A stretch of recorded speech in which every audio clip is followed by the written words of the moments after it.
Hello मित्रों, स्वागत है आपके अपने यूट्यूब चैनल अवतार स्टडी 7054 में। मैं पाल प्रवीण। आज हम बात करेंगे मित्रों विश्व के प्रमुख ज्वालामुखी, यानी जो ज्वालामुखी होते हैं मित्रों, इनसे क्वेश्चन बहुत ही एग्जामों में बनते हैं। तो आज के वीडियो में हम ज्वालामुखी के बारे में बात करेंगे और वो भी विश्व के ज्वालामुखी देखेंगे इस वीडियो के माध्यम से।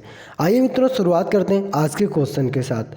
पहला प्रश्न है मित्रों, भारत एकमात्र सक्रिय ज्वालामुखी कौन सा है, यानी भारत का एकमात्र सक्रिय ज्वालामुखी कौन सा है। तो यहाँ पर राइट आंसर हो जाएगा बैरन द्वीप। जो आपका बैरन द्वीप ज्वालामुखी है, एक सक्रिय ज्वालामुखी है, भारत का एकमात्र सक्रिय ज्वालामुखी है।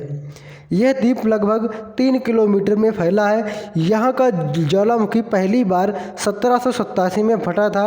यह द्वीप भारतीय व बर्मी टेक्टोनिक प्लेटों के किनारे एक ज्वालामुखी श्रृंखला के मध्य स्थित है मित्रों।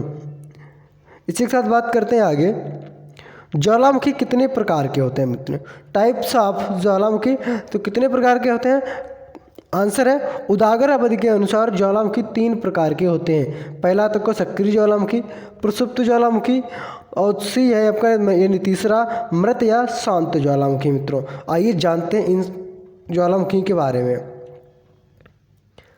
अगला प्रश्न है, सबसे ज़्यादा भूकंप किस देश में आते हैं मित्रों? जो सबसे ज़्यादा भूकंप है वे किस देश में आते हैं मित्रों? तो राइट आंसर जापान देश में सबसे ज़्यादा भूकंप आते हैं। प्रसुप्त ज्वालामुखी से क्या तापत्र है मित्रों? प्रसुप्त ज्वालामुखी से क्या तापत्र है? राइट आंसर है वह ज्वालामुखी जिसका लंबे समय से उदार नहीं हुआ हो लेकिन अभी भी सक्रिय हो। प्रसुप्त ज्वालामुखी का मित्रों कार्य क्या है कि वह लंबे समय से उदार नहीं हुआ हो और लेकिन अभी भी सक्रिय हो मित्रों। इसी के साथ बात करते हैं आगे। किन पर्वतीय क्षेत्रों में अधिकांश सक्रिय ज्वालामुखी पाए जाते हैं? तो राइट आंसर नवीन मोड़दार पर्वतीय क्षेत्रों में मित्रों क्या पाए जाते हैं? सक्रिय ज्वालामुखी। नवीन मोड़दार पर्वतीय क्षेत्रों पर सक्रिय ज्वालामुखी पाए जाते हैं। इसी के साथ बात करते हैं मित्रों, अगला क्वेश्चन है, मृत या शांत ज्वालामुखी से क्या तात्पर्य है?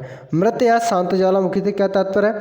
ऐसे ज्वालामुखी जिसमें ऐतिहासिक काल में कोई उजागर नहीं हुआ हो और ना ही दोबारा सक्रिय होने की संभावना है। यानी ऐसा ज्वालामुखी जिसमें ऐतिहासिक काल में ना तो कोई उजागर हुआ हो और ना भविष्य में कहीं उसके उजागर होने की संभावना है मित्रों। इसी के साथ पढ़ते हैं अगला क्वेश्चन, ओजस डेल सलाडो कहाँ स्थित है? तो राइट आंसर है एंडीज पर्वतमाला में, जो आपका अर्जेंटीना चिली देश की सीमा पर स्थित है, एंडीज पर्वतमाला में। इसी के साथ बात करते हैं मित्रों आगे। एयरबस ज्वालामुखी कहाँ है? एयरबस ज्वालामुखी कहाँ स्थित है? तो राइट आंसर हो जाएगा अंटार्कटिका महाद्वीप में एयरबस ज्वालामुखी स्थित है। मित्रों, आप किसी भी एग्ज़ाम की तैयारी करते हैं तो उसके लिए वीडियो बहुत ही यूज़फुल होने वाला है। ज्वालामुखी से इम्पोर्टेंट क्वेश्चन बहुत ही एग्ज़ामों में देखे गए हैं, तो बहुत ही यूज़फुल आपके लिए वीडियो है। इसी के साथ बात करते हैं मित्रों, सक्रिय ज्वालामुखी बैरन द्वीप किस स्थान पर है? सक्रिय ज्वालामुखी बैरन द्वीप किस स्थान पर है? राइट आंसर हो जाएगा अंडमान निकोबार में। इसी के साथ बात करते हैं मित्रों, अगले क्वेश्चन की तरफ बढ़ते हैं। कौन से महाद्वीप में एक भी ज्वालामुखी नहीं है? बहुत ही इंपॉर्टेंट क्वेश्चन है मित्रों। कौन से महाद्वीप में एक भी ज्वालामुखी नहीं है? तो राइट आंसर है ऑस्ट्रेलिया महाद्वीप में कोई ज्वालामुखी नहीं है। ऑस्ट्रेलिया महाद्वीप में। विश्व का सबसे ऊंचा ज्वालामुखी पर्वत कौन सा है मित्रों? मोस्ट इंपॉर्टेंट क्वेश्चन है। विश्व का सबसे ऊंचा ज्वालामुखी पर्वत कौन सा है? तो राइट आंसर है कोटोपैक्सी इक्वाडोर। जो कोटोपैक्सी इक्वाडोर है मित्रों, ये सबसे ऊंचा ज्वालामुखी का पर्वत है। इसी के साथ बात करते हैं मित्रों आगे। एल मिस्टी ज्वालामुखी कहाँ है? जो मित्रों आपका एल मिस्टी ज्वालामुखी है कहाँ स्थित है? तो राइट आंसर पेरू में आपका एल मिस्टी ज्वालामुखी स्थित है। इसी के साथ बात करते हैं आगे। विश्व का सर्वाधिक सक्रिय ज्वालामुखी वाला देश कौन सा है? तो फिलीपाइन द्वीप समूह मित्रों विश्व का सर्वाधिक सक्रिय ज्वालामुखी वाला देश है, फिलीपाइन द्वीप समूह। इसी के साथ बात करते हैं आगे मित्रों। पेले के बाल का संबंध किससे है मित्रों? पेले के बाल का संबंध किससे है? बहुत ही इंपॉर्टेंट क्वेश्चन है। हवाई तुल्य ज्वालामुखी से।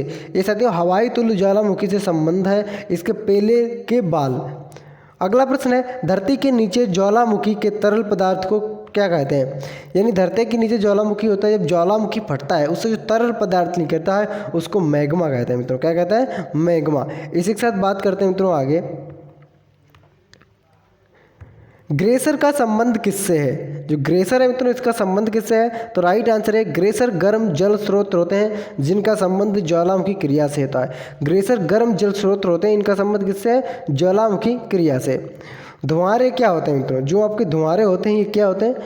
आंसर है वह छिद्र जिसके सहारे गैस तथा वाष्प निकलती है, उनको धुआंरे कहते हैं। वह छिद्र जिनके सहारे गैस तथा वाष्प निकलती है उसे धुआंरे कहते हैं मित्रों। इसी के साथ बात करते हैं आगे। सोल्फा तार का क्या मतलब है? सेल्फा तार का मतलब क्या है? तारा का मतलब मित्रों क्या है? सेल्फा तारा। तो यहाँ पर राइट आंसर हो जाएगा ऐसे धुआंरे जिनसे अधिक मात्रा में गंधक का धुआं निकलता है। यानी ऐसे धुआंरे जिनसे अधिक मात्रा में गंधक का धुआं निकलता है उनको सेल्फा तारा बोलते हैं मित्रों। मोस्ट इंपॉर्टेंट क्वेश्चन है मित्रों, विश्व का सर्वाधिक सक्रिय ज्वालामुखी कौन सा है? बहुत ही एग्जामों में कई बार देखा गया। विश्व का सर्वाधिक सक्रिय ज्वालामुखी राइट आंसर है हवाई द्वीप का क्लायू। क्लायू जो ज्वालामुखी है मित्रों, क्लायू ये सबसे सक्रिय ज्वालामुखी है, कहाँ पड़ता है? हवाई द्वीप में। इसी के साथ बात करते हैं मित्रों आगे। अलास्का की 10 सत्र धूम्र घाटी का संबंध किससे है? अलास्का की 10 सत्र धूम्र घाटी का संबंध किससे है? तो राइट आंसर है धुआंरों से। धुआंरों से अलास्का की 10 सत्र धूम घाटी का संबंध है, राइट आंसर है धुआंरों से। अगला प्रश्न है कैलाडेरा किसे कहा जाता है? कैलडेरा किसे कहा जाता है? मोस्ट इंपॉर्टेंट क्वेश्चन है मित्रों। पुराने ज्वालामुखी के ऊपरी सिरे पर बने क्रिएटर को कैलाडेरा कहा जाता है। पुराने ज्वालामुखी के ऊपर सिरे पर बने क्रेटर को कैलाडेरा कहा जाता है। इसी के साथ बात करते हैं मित्रों आगे। किन महादेशों के तटीय भागों में सबसे अधिक सक्रिय ज्वालामुखी पाए जाते हैं? तो राइट आंसर है अमेरिका और एशिया महाद्वीप के सक्रिय ज्वालामुखी पाए जाते हैं। अमेरिका और एशिया महाद्वीप देशों में सक्रिय ज्वालामुखी पाए जाते हैं, तो राइट आंसर है अमेरिका और एशिया। इसी के साथ बात करें आगे। जापान का आसो का संबंध किससे? जापान का जो आसो है इसका संबंध किससे है? तो राइट आंसर है कालाडेरा से इसका संबंध है। कालडेरा, इसका संबंध है कालडेरा से मित्रों। इसी के साथ बात करते हैं फिर आगे। ज्वालामुखी में जल वाष्प की मात्रा कितनी होती है मित्रों? ज्वालामुखी में जो जल वाष्प निकलती है उसकी मात्रा कितनी होती है? तो राइट आंसर है 80 से 90% साथियों उसकी मात्रा होती है जल वाष्प की। फिर बात करते हैं अगले क्वेश्चन में। विश्व का सबसे ऊंचाई पर स्थित सक्रिय ज्वालामुखी कौन सा है? ये भी मित्रों मोस्ट इंपॉर्टेंट क्वेश्चन है। तो ओजस डेल सलाडो, ओजस डेल सलाडो साथियों ये विश्व की सबसे ऊंचाई पर स्थित सक्रिय ज्वालामुखी है मित्रों। बढ़ते हैं आगे मित्रों। फेसा मैग्मा क्या है? जो आपका मित्रों फेसा मैग्मा है ये क्या है मित्रों? सभी लोग सही आंसर देंगे। राइट आंसर है जापान में ज्वालामुखी पर्वतों की श्रृंखला से फेसा मैग्मा क्या है मित्रों? जापान में सक्रिय जापान में ज्वालामुखी पर्वतों की श्रृंखला है फेसा मैग्मा। इसी के साथ बात करते हैं मित्रों आगे। सिंडर किसे कहते हैं?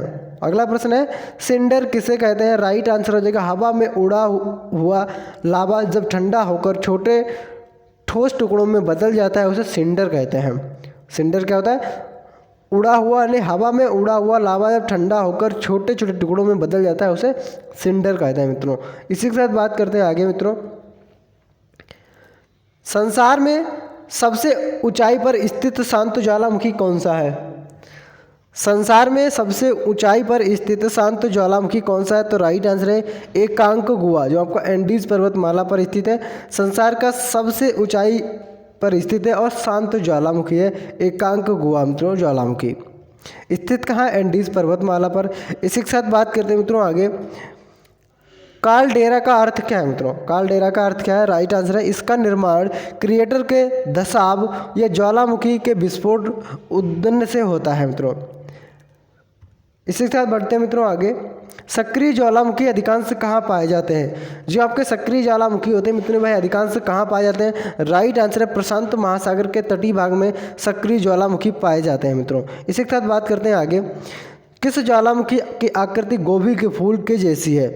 किस ज्वालामुखी की आकृति गोभी के फूल की जैसी है? तो राइट आंसर है वल्केनियन। जो वल्केनियन है मित्रों इसकी आकृति फूल के गोभी की जैसी है। इसी के साथ बात करते हैं मित्रों आगे।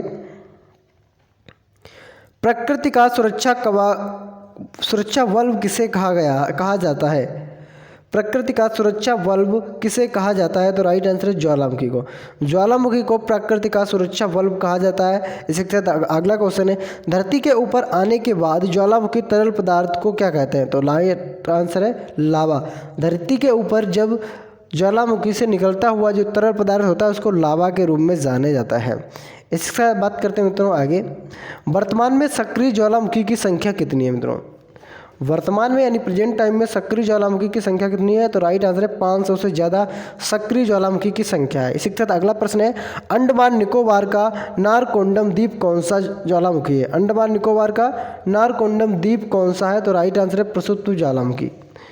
प्रसुप्त ज्वालामुखी। इसी के साथ बढ़ते हैं मित्रों आगे, और जिन लोगों ने क्लास को लाइक शेयर नहीं किया तो सभी लोग शेयर करें, चैनल को सब्सक्राइब करना ना भूलें। अन्य वलय किसे कहा जाता है? अगिन वलय किसे कहा जाता है मित्रों? तो राइट आंसर है प्रशांत के परिमेखला को अगिन वलय कहा जाता है। प्रशांत के परिमेखला को अगिन वलय। अगला प्रश्न है, ज्वालामुखी से निकलने वाले ठोस चट्टानों के टुकड़े को क्या कहते हैं? ज्वालामुखी से निकलने वाले ठोस चट्टानों के टुकड़े को क्या कहते हैं? तो राइट आंसर है पायरोक्लास्ट कहते हैं। पायरोक्लास्ट कहते हैं इसके मित्रों ज्वालामुखी से निकलने वाले ठोस चट्टानों के टुकड़ों को। इसी के साथ बढ़ते हैं मित्रों आगे। मित्रों आपको हमारी वीडियो कैसी लगी कमेंट के माध्यम से हमको ज़रूर बताएं। मित्रों अगर आप हमारे यूट्यूब चैनल पर नए हैं तो चैनल को सब्सक्राइब करना ना भूलें, और क्लास को लाइक ज़रूर करें। मित्रों लाइक करें, क्लास को ज़्यादा से ज़्यादा शेयर करें। मित्रों मिलते हैं अगली वीडियो में, तब तक के लिए जय हिंद जय भारत।